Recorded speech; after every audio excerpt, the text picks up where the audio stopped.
Allez, salut à toi, j'espère que tu vas bien. Je te souhaite la bienvenue dans ce nouveau podcast Notion Life Teach. Jingle.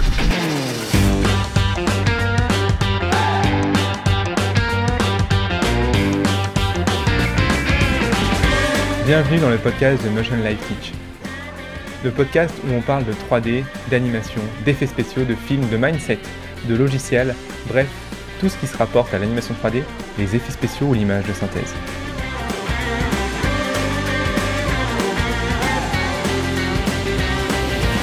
Alors tu vas peut-être remarquer, avant de démarrer ce podcast, j'aimerais faire une petite digression sur la qualité du son du podcast. Tu as remarqué que la qualité du son n'est pas aussi bonne que le son par exemple dans mes vidéos ou autres. En fait c'est tout à fait normal puisque je t'explique, histoire de gagner du temps. Parce que sinon j'aurais pas le temps de faire ce podcast, je le fais en voiture. Donc j'ai trouvé un espèce de petit système où je bloque mon téléphone dans mon pare-soleil et puis après je te parle comme ça avec un dictaphone enregistré sur mon téléphone justement. Donc c'est pour ça que tu entends beaucoup de bruit derrière moi, c'est parce que justement je suis en voiture. Donc là tu dois entendre par exemple des pavés. Donc je m'en excuse. Dis-moi d'ailleurs dans les commentaires de ce podcast, donc sur n'importe quelle plateforme, il n'est pas encore sur iTunes, mais je vais bientôt le mettre sur iTunes, mais sinon toutes les autres plateformes il y est. Dis-moi dans les commentaires de ce podcast si ça te dérange vraiment ou pas, ou si finalement ça te convient et que tu arrives à quand même comprendre mes propos. Voilà, c'est juste pour savoir, être sûr que toi ça te dérange pas trop cette niveau de perte de qualité, mais qui est pour moi un gain de temps qui est monstrueux. Donc de quoi on va parler aujourd'hui ? Aujourd'hui je vais te parler de deux choses réellement importantes et sur lesquelles il va falloir que tu mettes, je pense, un gros point d'exclamation dessus. Et c'est des choses qu'on rate souvent parce que justement on reçoit des conseils à droite à gauche et finalement on oublie de penser à ces deux choses primordiales. Alors quelles sont ces choses primordiales ? Ces choses primordiales en fait, c'est le fait de, petit 1, créer selon tes propres valeurs.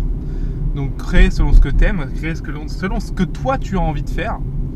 Et petit 2, c'est l'importance de voir grand et je dirais même de voir très grand. Alors, je vais déjà partir sur le premier point qui est l'importance de créer selon tes propres valeurs. Quand tu fais de la 3D, de l'image de synthèse ou que sais-je, et que tu as demandé des conseils aux gens, notamment à tes professeurs, à tes amis, à tes parents, à n'importe qui en fait finalement, ces gens ont donné des conseils. Il faut que tu fasses attention à comment tu demandes ce conseil pour justement que tu ne te retrouves pas à créer des choses qui ne soient pas dans tes valeurs. En fait, plus simplement, que tu te retrouves à créer des choses qui ne te plaisent pas intrinsèquement. Ce que je vois souvent arriver, c'est que la personne au début arrive dans le métier, elle a un petit peu comme dans le métier d'écrivain, la page blanche. Elle veut créer une animation 3D, un petit truc, un machin, et puis elle se retrouve devant son ordinateur, devant son logiciel ouvert, et puis elle ne sait pas quoi faire, par où commencer. Elle n'a aucune idée de ce qu'elle veut avoir. Et donc au lieu de se creuser la tête et de trouver un truc qui lui plaît vraiment, elle va demander conseil aux gens et les gens vont lui donner t'as qu'à faire ça, tu peux faire ça. J'entends souvent par exemple des gens dire dans le milieu, tu peux refaire une séquence de film par exemple. Tu prends une séquence de film et tu la refais à l'identique. Le problème c'est qu'en faisant ça, toi en tant que personne, tu te retrouves à faire un petit peu le travail des autres. Alors c'est pas vraiment leur travail, mais tu te retrouves à faire un travail selon leurs valeurs à eux. Parce que quand tu donnais leurs conseils, eux, c'était selon leurs valeurs à eux. C'est pas mauvais en soi, c'est pas du tout un souci. Mais il faut vraiment faire attention à ce que leurs valeurs à eux te conviennent aussi. Parce que si elles te conviennent pas, si c'est pas aussi tes valeurs, tu vas vite te rendre compte que tu vas t'emmerder de ouf sur ce projet. Et finalement, ce que tu croyais être une passion, ça va devenir un enfer. Donc, il est vraiment important que tu fasses tes projets selon tes propres valeurs. Donc je te dis pas de pas demander de conseils, demande des conseils au contraire. C'est très important de demander des conseils, des feedbacks et même des conseils sur ce que tu dois créer. Mais par contre, prends-les toujours avec des pincettes et remets-les toujours dans une dimension. Ok, est-ce que c'est en accord avec ce que moi j'aime et ce que moi je veux faire ? Il y a beaucoup de gens qui vont te dire mais tu restes toujours dans le même comment on appelle ça, dans le même secteur de création, dans le même c'est pas le terme secteur, dans le même style, voilà, dans le même style. C'est pas grave, tu les emmerdes ces gens-là parce que le fait de rester justement dans ce même style, ça va te permettre justement de créer selon tes valeurs. Et tu verras qu'à terme, ce qui va se passer, c'est que tu en as un peu marre et tu vas essayer d'aller explorer de nouveaux horizons par toi-même. Et c'est là que ça va vraiment le faire, tu vas kiffer. Mais écoute ces gens qui vont te dire essaie peut-être d'aller voir ailleurs, voir d'autres styles, d'autres manières de créer. Ça peut être une solution, hein. Par exemple, si tu es habitué à faire que du réalisme et t'adores ça le réalisme, et un jour on te dit tu devrais essayer de faire du cartoon, et si ça te dit pas, tu vas pas, tu vas même pas voir ça si t'as pas envie, parce que tu vas t'emmerder. Ça va être une corvée, parce que tu n'as pas envie de créer ça, ça sera pas selon tes valeurs. Et tu verras qu'en fait, quand tu fais que du réalisme par exemple, hein, ou n'importe quoi, tu vas te rendre compte qu'au bout d'un moment, tu as un petit peu fait le tour, tu en as un petit peu marre, et puis tu iras voir les autres trucs comme le cartoon par exemple, de manière naturelle en fait. Tu n'as pas besoin des autres pour faire ça, mais il faut que ça vienne de toi, sinon tu vas voir que tu vas vraiment avoir beaucoup de mal à gérer ce côté où finalement ta passion devient une corvée parce que tu fais plus ce que tu aimes. Donc essaie vraiment tes projets, surtout tes projets que tu fais pour ton showreel, que tu fais pour te vendre, bref, tes projets personnels quoi, c'est personnel du coup, c'est ce que ça veut dire quoi, vraiment mets tes valeurs dedans et fais-le selon tes propres valeurs, parce que si tu fais pas ça là, tu le feras jamais, parce que quand tu vas bosser pour quelqu'un, les projets c'est pour des clients, hein, donc il y a pas de toi dedans, il y a de toi dedans, mais je veux dire le fond c'est le client qui décide, donc t'as aucune valeur dedans. Tu verras que c'est pas pareil de bosser pour un projet client et de bosser pour un projet qui est à toi, donc ne gâche pas justement ce projet à toi si tu n'arrives pas à mettre tes valeurs dedans. C'est primordial d'avoir tes valeurs dedans. Et donc vraiment bien prendre les retours des gens avec des pincettes. Je dis pas de pas en prendre, mais vraiment de les mettre finalement au bon degré, de pas venir te dire ok, la personne m'a dit ça, et même quelqu'un d'important. Imagine tu as réussi à avoir un conseil d'un mec qui travaille à MPC, donc, et le mec te dit il faut que tu refasses une séquence de film. Refais une séquence de film, c'est génial, ça va t'apprendre de ouf. Et il te conseille même le film, pourquoi pas, ça en fout. Mais si ça correspond pas à ce que tu as envie de faire, ne le fais pas. Ne le fais pas. Peut-être dis-toi, ok, tu pourrais demander pourquoi il m'a demandé de faire cette séquence de film, qu'est-ce que j'aurais pu apprendre en faisant ça. Parce que tu pourrais reprendre les capacités et les compétences que tu vas apprendre dans ton projet à toi sans pour autant refaire une séquence de film. Ça peut être une autre solution, hein. Tu peux essayer de lui demander et de comprendre quelles sont les compétences qu'il souhaite que tu aies en essayant de refaire une séquence de film.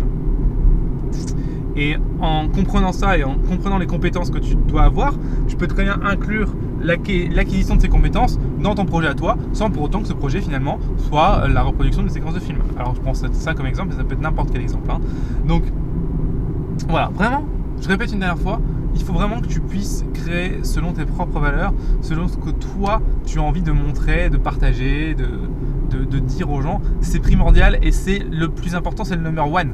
Finalement on fait de la 3D pour ça, hein. on fait de la 3D pour s'exprimer, on fait de la 3D pour envoyer un message aux gens, pour dire des choses aux gens, pour raconter une histoire, bref, ce que tu veux. Mais donc si de base, en faisant ton métier de 3D qui est de base fait pour ça, hein, tu n'exprimes pas ce que tu as envie d'exprimer, en fait t'es carrément à côté en fait. T'es vraiment à côté. Et c'est là que tu vas perdre finalement toute l'âme de ce métier qui est magique et qui est incroyable, parce que il est incroyable et magique parce que tu peux raconter, exprimer, montrer ce que tu veux. Si tu ne montres pas ce que tu as envie de montrer, t'es à côté quoi, c'est perdu. C'est perdu. Tu passes à côté finalement de la raison pour laquelle on a créé ce métier. Je te partage une petite anecdote sur notre pote Steve Jobs. Steve Jobs, je sais pas si tu sais, mais c'est lui qui a co-réalisé, ou plutôt je dirais même plutôt coproduit, puisque c'est John Lasseter qui a réalisé le premier Toy Story. Donc c'est à lui qu'on doit le Disney Pixar, c'est à lui qu'on doit le moteur de rendu RenderMan, bref, c'est à lui qu'on doit tous les Disney aujourd'hui, parce que Pixar, tu sais, qui a été racheté par Disney aujourd'hui, mais quand Pixar a été racheté par Disney, Steve Jobs avait la majorité des parts. Donc je peux te dire que Steve Jobs a fait pas mal du tout pour toute l'industrie finalement des effets spéciaux et du cinéma d'animation. D'ailleurs, si ça t'intéresse, je t'invite à lire sa biographie qui est excellente. Bon, après il faut s'intéresser un petit peu au reste, aux ordinateurs, etc. Mais il y a toute une partie sur justement l'animation qui est très très intéressante, et ce mec a vraiment finalement bouleversé le milieu. Et justement, ce que j'étais en train de te dire, c'est que ces gars-là, tu vois, c'était des passionnés, tu vois. Steve Jobs ou John Lasseter qui est réalisateur de Toy Story et maintenant presque producteur de tous les Pixar. Bon, même si il a failli se faire virer il y a pas longtemps, mais c'est une autre histoire. Ce gars-là, quand il a fait Toy Story 1, il n'a pas fait Toy Story 1 en répondant à un client. Il a raconté une histoire qui lui plaisait de ouf. Et d'ailleurs, c'est pour ça que Toy Story 1 était si excellent à l'époque, qui est toujours aussi excellent aujourd'hui. Et c'est ce que disait Steve Jobs dans le bouquin, justement. C'est parce que John Lasseter, il racontait les histoires de manière ultra bien. Et pourquoi il racontait l'histoire de manière ultra réelle? Parce qu'il racontait ce qu'il avait envie de lui, ce qu'il avait au fond de lui. Il racontait ce qu'il avait vraiment envie de raconter. Donc tu vois, l'outil de base a été créé pour raconter ce que tu as envie de raconter. Donc si tu fais pas ça, et si tu tombes dans la facilité qui est d'écouter les autres et de pas prendre tes propres décisions, et bah tu te mets le doigt dans l'œil, quoi. Tu vas péter des câbles. En fait, ça va devenir une corvée. Et je sais que c'est plus difficile, hein, c'est vrai que je fais un petit peu parenthèse là-dessus, c'est plus difficile, hein, de faire tes propres projets. Pourquoi? Parce que quand tu fais un truc selon tes propres valeurs, t'es tout seul, t'es seule à personne à pouvoir te juger. Les gens vont pas forcément comprendre ce que tu fais. Comme tu n'as pas de conseils des gens parce que c'est ton projet, c'est beaucoup plus difficile de venir structurer la chose. Personne n'est passé là avant toi, donc il va falloir faire tout seul. Bref, par contre, c'est beaucoup plus de travail, c'est beaucoup plus finalement de stress parce que t'es pas sûr que ça marche parce que personne l'a jamais fait avant toi. Alors que refaire une séquence de film, je veux dire, c'est assez facile de voir quand t'as fini ou pas, tu vois. Je veux dire, quand un truc ressemble au film, ça ressemble au film, tu vois. La structure est beaucoup plus facile à gérer en soi, surtout qu'il y en a plein qui l'ont déjà fait, refaire une séquence de film. Par contre, faire un projet perso où tu sais pas quand ça termine, où tu sais pas comment mettre des deadlines, où tu sais pas comment dire voilà, ça c'est bon, ça c'est pas bon. Parce que là, tu seras le seul maître à bord, tu vois, le seul juge. Finalement, t'es presque ton réalisateur de ton propre film, en fait. Enfin, c'est ça, en fait, ouais. C'est pas peut-être, c'est carrément ça, en fait. Et c'est à toi de prendre toutes tes décisions de qualité, de machin, de trucs. Et ça, c'est beaucoup plus stressant, ça demande beaucoup plus de responsabilité. Et en plus, t'as la contrainte que si tu te foires, et ben, même ce que tu te foires ou pas, finalement, les gens vont juger la qualité de ton travail, mais ils vont aussi juger ton idée. Tu vois? Et ça, c'est dur parce que quand quelqu'un juge ton idée, ben, en fait, c'est comme si elle te jugeait toi directement. Tes idées à toi, alors que c'est pas vrai, hein. Alors que clairement, quand la personne juge ton idée, elle juge ton idée, pas ta personne. Mais on le ressent comme ça, nous, en tant qu'être humain. Et ça, c'est très difficile, et c'est pour ça que souvent les gens préfèrent faire des projets du type refaire une séquence de film, ou des trucs pas personnels, tu vois, ou un projet d'école ou machin. Mais quand tu fais partie de cette petite minorité qui fait des projets perso qui sont en accord avec ses valeurs, en gros, quand t'as eu les couilles, excuse-moi d'être un peu vulgaire, mais c'est ça, hein, quand t'as eu les couilles de exprimer ce que tu avais vraiment envie de montrer, peu importe ce que les gens pensaient de ton idée ou de ce que tu allais faire, et ben tu verras que à terme, ça vaut 10 000 fois plus en entretien, en showreel, en ce que tu veux, puisque tu te retrouves avec quelque chose de différent, quelque chose que les autres n'ont pas. Et ça, c'est super parce que les employeurs, ils adorent voir ça. Ils adorent avoir des choses qui soient uniques, avoir des choses qui soient carrément autres que ce que tout le monde sort à l'école là. Tout le monde sort la même chose à l'école, c'est n'importe quoi. Ils ont tous les mêmes projets. C'est marrant parce que tu peux reconnaître les gens qui viennent de la même école parce que dans leur choix ils ont tous les mêmes projets. Et ça c'est ridicule quand t'es un employeur, tu vois ça, tu fais mais mec, tu peux bosser un peu de ton côté aussi. Et ben toi, si tu peux faire ça, si t'as le courage de pouvoir sortir ce genre de projet au fond de tes valeurs, ce sera vraiment excellent. Je reviens de 5 minutes sur Steve Jobs parce que c'est quand même un gars assez exceptionnel et notamment sur Pixar. Pour te montrer à quel point l'outil a été créé vraiment pour transmettre un message et le message du réalisateur, et le réalisateur ici c'est toi. Je vais te spoiler la fin de Toy Story 3, donc si tu l'as pas vu, va le voir avant de continuer le podcast. Voilà, c'est dit. Donc à la fin de Toy Story 3, tu vois, tu as notre pote Andy qui va voir il va donner ses jouets finalement à une autre meuf et il s'en va à l'université.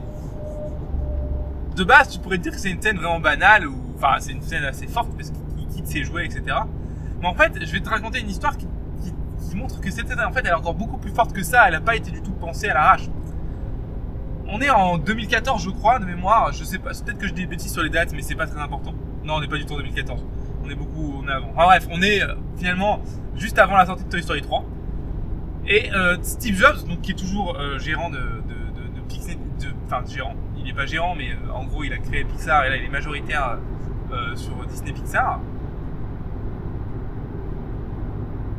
Toy Story 3 doit sortir et Steve Jobs a un souci, il a un cancer, comme tu sais, et il a peur de mourir. Et son seul souhait avant de crever à Steve Jobs, c'est de pouvoir voir son gamin être diplômé de l'université. C'est son souhait le plus profond. C'est de pouvoir voir son gamin être diplômé de l'université.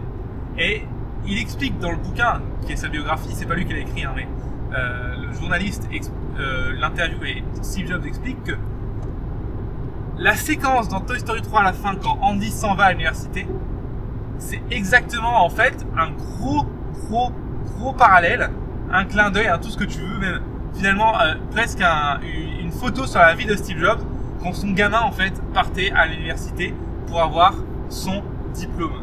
Steve Jobs n'était pas sûr de voir son gamin à temps pour avoir son diplôme, et c'est pour ça qu'à la fin de Toy Story 3, la scène est aussi touchante et est aussi dure quand la personne doit quitter ses jouets.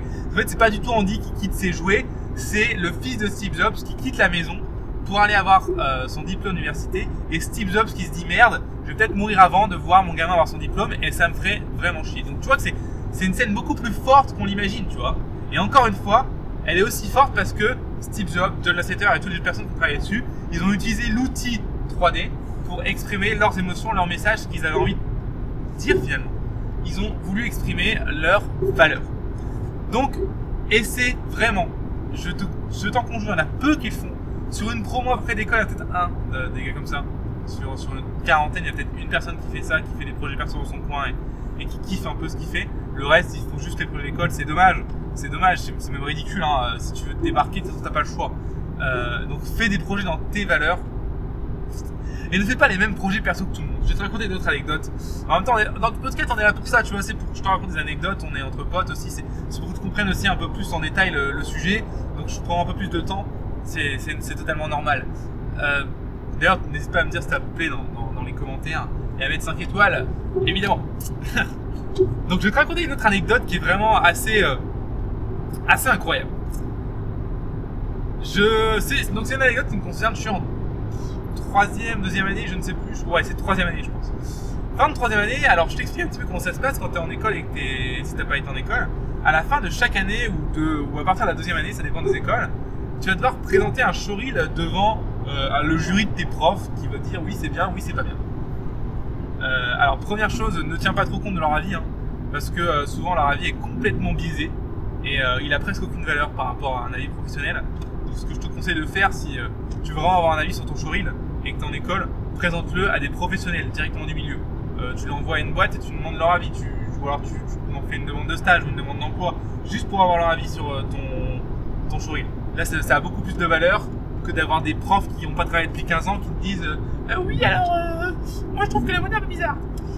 Excuse-moi, j'espère que tu entendras bien là parce qu'il doit y avoir pas mal de bruit dans le téléphone, mais donc ouais vraiment donc tu dois présenter ton showreel au jury et le jury il te dit ça c'est bien, c'est pas bien. Et dans ce showreel, nous on avait une partie, je me souviens, une partie qui était projet personnel. Il fallait qu'on mette à la fin de notre showreel, je crois, 10 secondes de projet perso. Et là, panique totale dans la classe, parce que évidemment, personne n'avait de projet perso. Et oui, on leur avait pas dit, donc personne en avait fait. Et là, tu te dis, alors qu'est-ce qui s'est passé? Donc on était, heureusement, panique totale, mais on était genre 5 mois avant le jury, donc les gens ont pu se préparer. Et bah là, il s'est vraiment passé un truc super triste. Super triste. Les 80% de la classe ont fait le même projet personnel. Ils se sont dit, mais pourquoi on referait pas la scène fixe d'un dessin animé, donc c'était un dessin animé Disney en 2D, donc type Blanche-Neige, machin, je sais pas quoi, en 3D, donc en gros l'image c'est de refaire une image de ce dessin animé en 3D. Cool! Ils ont tous refait le même projet perso. C'est ridicule. Donc tu travailles pas du tout sous tes valeurs, en plus tu augmentes à fond la compétition entre les gens, donc finalement au lieu de te concentrer sur ce qui est vraiment important pour toi et sur ce que tu as envie de partager et créer, tu te concentres juste sur ce que font les autres. Bref, c'est ridicule et finalement ils ont présenté tous le même projet et désolé de le dire pour eux mais c'était nul à chier. Nul à chier parce qu'on a vu 40 fois les mêmes images. C'était vraiment triste. Et dans la classe, on était 2 à avoir fait des projets perso qui étaient finalement qui n'avaient rien à voir, tu vois. Et je pense qu'en termes de qualité de projet, on était en tout cas moi je me souviens j'étais un peu en dessous de ces gens qui avaient essayé de refaire un truc de Disney en image fixe. Je pense que j'étais un peu en dessous honnêtement. Mais en même temps parce que eux c'était juste une image fixe, moi j'avais envie de faire une série en 3D machin avec des persos, des trucs, ça parlait, bref il y avait vraiment un taf beaucoup plus important parce que c'est l'importance de voir grand, je t'en parle juste après. Mais donc pour moi le niveau de mon projet était beaucoup moins important, mais ce que j'avais appris en le faisant, ça j'avais appris 10 fois plus qu'eux. Eux, ils avaient juste fait une image fixe. Moi, j'avais animé, j'avais appris du facial, j'avais appris du close pour faire les vêtements, j'avais appris de la modée procédurale, j'avais appris de la dynamique pour faire des explosions parce qu'il y avait des explosions dans mon truc. Bref, j'ai appris tellement plus qu'eux sur ce projet. D'ailleurs, j'ai tellement travaillé plus longtemps qu'eux aussi sur ce projet. Donc, tu vois, aussi, le résultat ici a apporté finalement assez peu, mais le voyage, si je puis dire, de création du projet, vraiment ça, j'ai appris 10 000 fois plus qu'eux. Parce que eux ils ont pas été foutus de faire un truc qui leur plaisait et parce que c'est beaucoup plus rassurant aussi de se dire que tu fais un projet que tout le monde fait. Donc si tu te foires, tu peux te comparer aux autres, voir un petit peu ce qu'ils font pour comprendre un petit peu où sont tes lacunes. Tu peux te dire ok ça va pas parce que tu peux encore une fois te comparer aux autres. Tu peux aussi te dire comme le projet est borné par tout le monde, tu sais exactement ce que tu dois faire, où est-ce que tu dois aller, tout ce que tu dois créer. Bref, c'est beaucoup plus rassurant et il n'y a aucun, encore une fois, comme tout le monde fait le même projet, il n'y a aucun jugement sur l'idée de ton projet en tant que tel. Donc du coup c'est beaucoup plus facile, mais crois-moi sur le long terme ça t'apporte beaucoup moins. Et justement, avant de passer au deuxième point, donc voilà, tu vois, je t'ai raconté un petit peu l'anecdote, au deuxième point qui est de l'importance de voir grand, j'aimerais te partager un truc qui est vraiment important que j'ai lu que j'ai écouté dans un podcast qui s'appelle Entrepreneur on Fire. D'ailleurs, si tu as l'occasion de l'écouter, alors c'est en anglais mais c'est vraiment excellent. Si tu aimes bien tout ce qui est un petit peu création et entrepreneurship, ça va te plaire. Dans ce podcast, il y a un mec qui dit ce qui est vraiment important dans la vie, en fait dans la vie, peu importe ce qui se passe, tu ne cherches jamais une destination, tu cherches un voyage. Et j'ai trouvé cette phrase très intéressante et encore une fois, je trouvais elle s'adaptait très bien finalement au milieu de l'animation 3D. Donc je répète encore une fois ce qu'elle dit. La vie c'est pas une destination en soi, tu ne cherches pas une destination en soi, c'est un voyage. Et c'est la qualité du voyage qui fait que ta vie sera réussie ou pas. Et ça, j'aime beaucoup parce que finalement, dans la création 3D, c'est un petit peu la même chose. Quand tu crées un film, quand tu crées une œuvre en 3D, quand tu crées n'importe quoi finalement, l'important n'est pas que le résultat, c'est aussi le voyage que tu fais pour arriver à ce résultat. Et le voyage que tu fais pour arriver à ce résultat, c'est tout ce que tu vas apprendre en route, toutes les remises en question que tu vas avoir, toutes les galères que tu vas avoir, aussi les réussites que tu vas avoir, tous les trucs que tu auras inventés pour aller plus vite, tous les process que tu auras mis en place pour que la prochaine fois ça aille mieux. Bref, le voyage pour arriver à ton résultat est aussi important, si ce n'est plus important que le résultat en lui-même, parce que tout ce que tu apprends pendant ce voyage, c'est vraiment hors de prix. Ça te donne une possibilité de création plus tard qui est excellente, quoi. Tout ce que tu vas apprendre quand tu fais de l'animation 3D sur d'autres projets ou sur ton projet à toi, quand c'est tes valeurs, et que tu te seras pris la tête pendant 6 mois, 1 an, 2 ans dessus, à résoudre des problèmes, à galérer, ça n'a pas de prix parce qu'en fait tu apprends tellement. Le pire, ce qui est difficile, c'est que tu t'en rends pas compte quand tu travailles comme ça, tu te rends pas compte que tu apprends vraiment. Et pourtant, vraiment, crois-moi, c'est la meilleure manière d'apprendre, c'est de galérer, c'est d'avoir des erreurs, c'est d'avoir des scènes buggées, c'est de vraiment se prendre des parpaings dans la tronche. Parce que sinon, je te promets, tu n'y arrives pas parce que tu n'apprends pas les bonnes choses. Quand tu as des problèmes comme ça, en fait, tu as des problèmes, encore une fois, je pense que je l'ai déjà expliqué, mais je répète. Tu as des problèmes que tout le monde a en prod. Donc, comme tu as des problèmes que tout le monde a en prod, et ben, évidemment, tu réussis à résoudre les problèmes que tout le monde a en prod. Et donc, ça fait de toi un élément qui est vraiment indispensable, justement, pour une boîte parce que tu résous les problèmes que tout le monde a. Tu comprends ce que je veux dire? Alors que la plupart des gens, ils sortent d'école où ils ont fait des projets qui étaient bornés, qui étaient cadrés, et donc ils n'ont jamais résolu finalement des vrais problèmes de prod, parce que en prod tu n'as pas des projets bornés, tu as des projets qui sont expliqués par un client, qui sont un peu bordéliques, où tu vas avoir des problèmes qui sont imprévus. À l'école, tu n'as jamais d'imprévus, ou très peu. Alors qu'en fait, dans le monde professionnel, tu as des imprévus tous les jours. Tous les jours, tu as des imprévus, tous les jours, tu dois gérer des choses qui n'étaient pas prévues dans ton projet.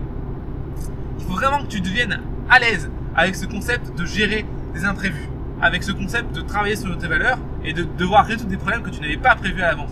Il faut vraiment que tu deviennes à l'aise avec le concept de commencer un projet et alors que tu ne sais pas comment tu vas le finir. Il faut que tu aies conscience et que tu aies confiance, en tes compétences à trouver des solutions à des problèmes. Et si tu deviens bon là-dedans, si tu deviens bon à trouver des solutions, des bonnes solutions efficaces à des problèmes, crois-moi, tu auras une valeur intrinsèque qui sera monstrueuse pour les boîtes. Ou alors si tu veux devenir à ton compte, tu vas avoir des clients beaucoup plus chers parce que tu vas vraiment avoir une espèce de mindset, de mentalité à pas je crée un film ou pas je fais le film qu'on me demande. Mais si je sais pas faire, je m'arrête. Tu as un mindset qui est je suis là pour résoudre des problèmes. Et crois-moi, c'est pour ça que les gens vont te payer très cher. C'est pour que tu résoudes leurs problèmes. D'accord? Et finalement, tu vas voir que créer un film, c'est une suite de réduction de problèmes. Hein, finalement, c'est comme ça, mais c'est ça. Hein. C'est exactement ça. Voilà un petit peu pour la partie que je voulais t'expliquer sur la partie l'importance de créer avec tes propres valeurs. C'est primordial aussi que tu crées avec, en voyant le plus grand possible. Alors, en fait, là, l'idée que je vais te partager, elle vient d'un bouquin qui est excellent d'ailleurs. Si tu l'as pas lu, lis-le parce qu'il est génial. Moi, ça a changé ma manière de concevoir, ma manière de créer, ma manière de communiquer avec les gens et de vendre mon travail et tellement de choses. Bref, donc c'est primordial que tu puisses aller jeter un œil à ce bouquin. Ce bouquin s'appelle The Magic of Thinking Big. En français, il a été traduit. Hein. C'est la magie de voir grand. Ce bouquin, il est vraiment ouf. Pourquoi? Parce que il te transmet une idée qui est assez magistrale, qui est les gens ont tout le temps tendance à voir trop petit. Par exemple, combien de fois tu t'es dit dans ta vie, je vais pas faire ça parce que ça va être trop difficile et je le sens pas. Et je vais plutôt jouer plus petit. Combien de fois tu t'es dit dans ta vie, ouais, je vais faire un truc de ouf, ça va être génial. Et puis au bout d'une semaine, tu viens de démarrer, tu te dis, ah, ça va être trop long, ça va être trop dur, je vais revoir mes attentes à la baisse. Combien de fois tu t'es dit ça? Et ben ça te tue, ça te démonte. Pourquoi? Parce que déjà, premièrement, c'est tellement mauvais pour ton moral. Tu te dis intrinsèquement, je suis une merde, donc je peux pas faire ce que j'avais prévu à la base. Donc tu vois déjà que c'est vraiment pas bon. Deuxième chose, même de base en fait, de voir petit, de base, même avant de te dire je dois voir grand, tu te dis juste, moi je n'ai que le niveau pour faire ça. C'est la tristesse en fait. C'est la tristesse et vraiment c'est la meilleure manière de stagner. Si tu veux vraiment évoluer, gagner en compétences, faire exploser ton salaire ou ton budget, enfin ou tes paiements si t'es freelance. Si tu veux vraiment faire tout ça et avoir quelque chose qui soit vraiment finalement qui te corresponde en termes de compétences, et si tu veux vraiment augmenter, il faut qu'à chaque fois qu'on te propose un projet et que tu as l'impression que le projet il est impossible à faire, que tu dises oui. Là tu te dis mais t'es taré Romain, si je dis ça je vais me viander. Non, parce que si tu fais un projet que c'est impossible à faire, mais que tu as confiance en toi dans la compétence de trouver des solutions, tu y arriveras. Peu importe ce qui va se passer, mais tu vas y arriver. Ce qui est génial, c'est que en plus d'y arriver, ton esprit va se mettre en mode ok, il faut trouver forcément une solution, et tu vas commencer à voir des solutions auxquelles tu n'aurais jamais pensé. Par exemple, tu vas peut-être trouver des solutions style ah ben je délègue cette partie parce que je sais pas faire. Je te prends un exemple tout bête. Demain on vient te voir et on te dit voilà, tu dois me faire un film d'1 minute en 3D ultra réaliste sur un perso humanoïde qui parle, ultra réaliste, type Warcraft. Alors là tu te dis ok les gars ça va être ultra chaud, comment on fait? Et donc tu te dis mais ok je le prends, pas grave, c'est bon je le prends. J'ai pas encore les solutions mais je le prends. Le fait de faire ça, tu vas être comme ça, tu vas faire ok, maintenant les gars on est dans la merde, il faut forcément trouver des solutions. Et ton cerveau il va se mettre en mode ok, faut trouver des solutions. Et il va bosser jour et nuit pour trouver des solutions. Et tu vas voir que les solutions qu'il va t'apporter vont parfois être complètement à côté de ce que tu aurais pensé. Et pourtant elles vont fonctionner. Ça peut être par exemple, il faut que je fasse une animation faciale ultra clean, je sais pas faire. Et là d'un coup ton cerveau va te dire attends, motion capture. Motion capture, est-ce que tu as déjà tenté la motion capture? Non, on n'a jamais fait de motion capture. On essaie, on voit ce qui se passe. Et bim, ça marche, tu vois. Ou ça marche pas, mais. Et tu vois, et en faisant ça, en te mettant dans une situation qui est inconfortable, d'accord, l'importance de sortir de sa zone de confort, hein, c'est primordial de sortir de sa zone de confort. Je pense que je ferai un podcast entièrement là-dessus, tellement c'est primordial. Et bah, une fois que tu es sorti de cette zone de confort, tu te retrouves dans un moment où ton cerveau est un peu en PLS en te disant putain, il faut trouver une solution, sinon on est clairement dans la merde. Et bah là c'est cool. Là, il y a vraiment des vraies solutions qui apparaissent et là, tes compétences, elles explosent. Parce que tu es sous pression, il faut que tu trouves une solution vite. Donc en gros, tu vas au primordial, tu vas à l'efficacité, tu vas aux solutions qui fonctionnent tout de suite. Et des solutions auxquelles tu n'aurais jamais pensé si le projet était simple puisque tu aurais juste appliqué tes process classiques. Donc tu vois tout ce que ça t'apporte. Là, je peux te dire qu'en termes de niveau de compétence, ça explose. Hein. Là, tu défonces tout. Hein. Clairement, c'est juste énorme. Donc tu le vois, c'est super bien. Donc l'importance de voir grand, tu vois, tu te dis ouais, c'est pas, je vois pas trop ce que ça va m'apporter, mais tu vois, rien que dans cet exemple que je viens de te donner là, est-ce que tu rends compte un peu le changement que ça fait juste de te dire ok, je vois grand mes compétences, je sais que je vais trouver des solutions, j'ai pas la solution aujourd'hui, mais je sais que je vais l'avoir plus tard, donc je prends ce projet qui me paraît impossible. Je fais ce projet selon mes valeurs qui me paraît impossible. Et donc l'importance de voir grand, c'est vraiment en fait de tout le temps faire des projets au-dessus de tes capacités actuelles. À chaque fois que tu fais un projet, tu dois avoir une partie dans le projet qui est au-dessus de tes compétences ou de tes capacités actuelles. C'est primordial si tu veux pouvoir augmenter ton niveau jour après jour. Si tu veux pouvoir t'améliorer jour après jour. Tu vas voir que ça va te faire découvrir. Ça va te faire découvrir des nouvelles compétences. Ça va te faire découvrir des nouveaux outils. Ça va te faire découvrir des nouveaux logiciels. Ça va te faire découvrir plein de nouvelles choses qui sont vraiment primordiales. Je parlais dans un autre podcast de l'importance de l'intelligence artificielle. Je peux te dire que si tu te prends la tête sur des nouveaux projets que tu n'avais pas prévus, tu vas peut-être devoir la faire, devoir t'y renseigner dans l'intelligence artificielle. Tu vas peut-être devoir aussi te renseigner sur les scripts, sur la programmation, sur des manières d'automatiser des tâches si tu as des grosses scènes bien lourdes. Tu vas peut-être devoir te renseigner sur la manière d'optimiser ta scène parce que tu as peut-être une scène trop lourde aussi pour l'afficher juste sur ton écran. Bref, tout ça, c'est plein de choses qui sont primordiales à comprendre et à mettre en place. Et tu vois que l'importance de voir grand, de voir loin, d'essayer de voir au-dessus de tes compétences actuelles, ça peut te permettre d'acquérir ce genre de choses très, très rapidement. Donc, c'est la vie. Alors, je te cache pas que c'est tout sauf confortable. Hein. Quand ça t'arrive et que tu dois faire ça et que tu as une deadline, c'est difficile parce que tu vas repousser tes limites. Tu vas travailler très tard le soir. Tu vas te prendre la tête sur des problèmes que tu n'as pas compris. Tu vas péter des câbles littéralement. Hein. Donc, c'est pas facile. Hein. Je dis pas que c'est facile. Le process est très simple. Le process, il est basique. C'est juste, pour reprendre un petit peu la chanson d'Orelsan, c'est simple et basique. Juste, tu fais un projet au-dessus de tes compétences. C'est tout. Voilà, c'est tout. Et tu n'abandonnes pas.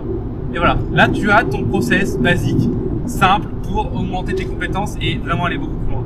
Mais le problème, c'est que c'est beaucoup plus difficile que ça en a l'air, puisque tous les jours, tu vas avoir envie d'abandonner. Tous les jours, ça va être trop difficile pour toi. Tous les jours, tu vas te prendre la tête sur des conneries et tu vas pas avoir l'impression d'avancer. C'est vrai, oui, c'est vrai. Et ça va être chiant. Oui, ça va être chiant. Je te promets, ça va être hyper casse-couille. Mais crois-moi, une fois que tu as passé ces caps-là, putain, ce que tu as gagné, ça n'a pas de prix. Franchement, ça n'a pas de prix. Ça vaut toutes les formations du monde. Ça vaut tous les postes du monde. Et je peux dire que derrière, ton salaire a doublé. Facile. Facile, parce que tu deviens une personne qui est unique en son genre et qui est je résous des problèmes. Tu deviens un résolveur de problèmes. Ça, j'en ai déjà parlé dans un autre podcast, hein, mais résolver des problèmes, c'est la base pour être bien payé dans ce métier, quoi. Je veux dire, si t'as pas ça, c'est chaud, quoi, c'est chaud. Tu deviens juste un modeleur, un animateur, mais si tu arrives à résoudre des problèmes aux gens, si tu viens dans une boîte et tu te présentes comme, voilà, j'ai fait tel projet, j'ai eu tel problème à résoudre, c'était la merde, j'ai découvert telle technique, c'était l'enfer. Mais je peux appliquer maintenant ces connaissances, ces compétences que j'ai découvert avec ce projet-là dans votre boîte pour résoudre tel problème que vous avez aujourd'hui. Voilà, qu'est-ce que vous attendez? Mon prix c'est tant, et le mec va te prendre. Le mec va te prendre. Tout simplement parce que sans toi, bah, tu viens de lui dire que tu pouvais résoudre tous ces problèmes. Une grande partie. Donc tu te doutes bien que le mec va pas se dire ah ben non, je vais maintenant. Si, le mec fonce. Le mec fonce quand il voit ça. Il est super chaud. Donc tu vois, c'est vraiment une possibilité assez incontournable, ce genre de choses, et ça peut te permettre d'aller très très loin, juste de retourner ton état d'esprit et de te dire ok, maintenant aujourd'hui, je vois plus grand que moi, je vois au-dessus de mes compétences, je me surestime pour les projets, pour justement me mettre dans cette situation qui est inconfortable, où je ne sais pas comment je vais faire et je vais trouver des solutions. C'est primordial que tu penses comme ça. Et finalement, je vais essayer d'extrapoler un peu cette idée. un petit peu faire comme dans le bouquin, mais alors je t'invite à lire le bouquin, hein, parce que là, ce que je te dis, c'est peut-être 1/100 du bouquin, il y a tellement plus de choses dedans, donc lis le bouquin, The Magic of Thinking, c'est vraiment excellent. Ce concept, tu dois vraiment l'implémenter, je presque pense, dans toute ta vie. Tu dois vraiment penser grand dans tous les champs de ta vie, que ce soit dans ton couple, que ce soit dans ta profession, donc ici à 3D, et que ce soit aussi dans les personnes que tu rencontres, les personnes avec qui tu discutes. Essaie de voir grand, tu vois. Ne reste pas avec des gens médiocres. Tu les emmerdes, des gens médiocres. Excuse-moi, mais ces gens qui te tirent vers le bas, qui ne comprennent pas tes projets, qui ne comprennent pas ce que tu as envie de faire plus tard, qui ne comprennent pas pourquoi tu as envie d'aller plus loin, bah, tu les emmerdes. Tu ne restes pas avec ces gens-là, nom de Dieu. C'est primordial vraiment que tu vois grand dans tes relations, dans les gens que tu côtoies, dans les gens que tu rencontres, dans les événements auxquels tu vas. D'ailleurs, va à des événements. Si tu vas pas à des événements, c'est une catastrophe. Va à des événements pour rencontrer des gens qui font la même chose que toi, qui ont un même mindset que toi. Il y a des événements en animation 3D, il y a des événements dans le jeu vidéo qui sont intéressants. Il y a des événements dans l'entrepreneurship si tu es intéressé par le fait de créer et de devenir entrepreneur. Il y a plein d'événements qui sont hyper intéressants, sur lesquels il faut que tu y ailles parce que tu vas rencontrer des gens intéressants et des gens qui ont une différente manière de penser. Alors oui, c'est vrai, un événement c'est cher, c'est la merde, il faut y aller, ça coûte un bras, mais crois-moi, ça vaut le coup. Et je suis le premier à trouver des excuses au début pour pas aller à un événement. Je suis le premier à faire ça. Et pourtant, à chaque fois que j'ai été à un événement, à chaque fois, ça a tracé, ça a fait monter une marche, ou dans mon business, ou dans la manière de créer, ou dans la manière de rencontrer des gens, ou dans la manière de gagner de l'argent. Donc, ça vaut le coup, crois-moi. Ça vaut le coup de rencontrer des gens à un événement. Ça va t'ouvrir des portes qui sont, crois-moi, indispensables, ou alors en tout cas primordiales pour que tu puisses aller voir plus loin jusque le bout de ton nez. Voilà, écoute, je pense que j'ai été pas mal loin dans ce podcast là, donc je pense que je vais m'arrêter là. En tout cas, j'espère que ça t'aura permis de comprendre un petit peu le principe. C'est deux principes importants. Le fait de vouloir toujours, quoi qu'il arrive, créer sous tes valeurs. Et la deuxième chose, j'espère que tu auras compris que le fait de vouloir voir grand, le fait de vouloir voir plus grand que ce que tu n'es déjà, à quoi tu te compares aujourd'hui, ça peut vraiment être ça c'est vraiment bénéfique pour ton travail, tes compétences et ta manière de créer. Donc, essaie de mettre ces deux conseils en application dès aujourd'hui. C'est pas difficile, c'est juste une différente manière de penser. Et c'est vraiment d'y penser à chaque fois que tu parles à quelqu'un, à chaque fois que tu crées, tu gardes ces deux idées en tête. Je veux créer sur mes valeurs, sous aucun prétexte, je crée un projet qui est à moi, sous des valeurs qui sont à quelqu'un d'autre. Et je vois tout le temps plus grand que ce que je suis. Voilà, j'espère que ce podcast t'a plu. Si ça t'a plu, je t'invite vraiment à mettre 5 étoiles sur iTunes. Il n'est pas encore sur iTunes, mais il y sera très bientôt. Donc, mets 5 étoiles sur iTunes quand tu écoutes ce podcast.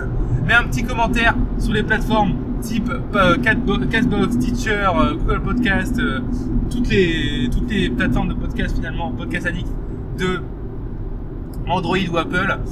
N'hésite pas à t'abonner aussi pour recevoir tous les podcasts en avant-première. Et j'ai encore envie de te partager deux choses primordiales. La première chose, c'est que tu peux aller sur le site de teach.motion-life.com pour retrouver tous les tutoriels vidéo où là on va en profondeur sur un logiciel en vidéo pour te montrer comment ça fonctionne dans le dur. Donc c'est hyper intéressant, donc ça vaut vraiment le coup. Donc teach.motion-life.com, dans la section tutoriel, tu vas retrouver aujourd'hui, à l'heure où je parle, plus de 163 je crois tutoriels gratuits, 100% gratuits. Donc crois-moi, ça vaut le coup. C'est plus de contenu que dans une école, crois-moi, ça vaut vraiment le coup.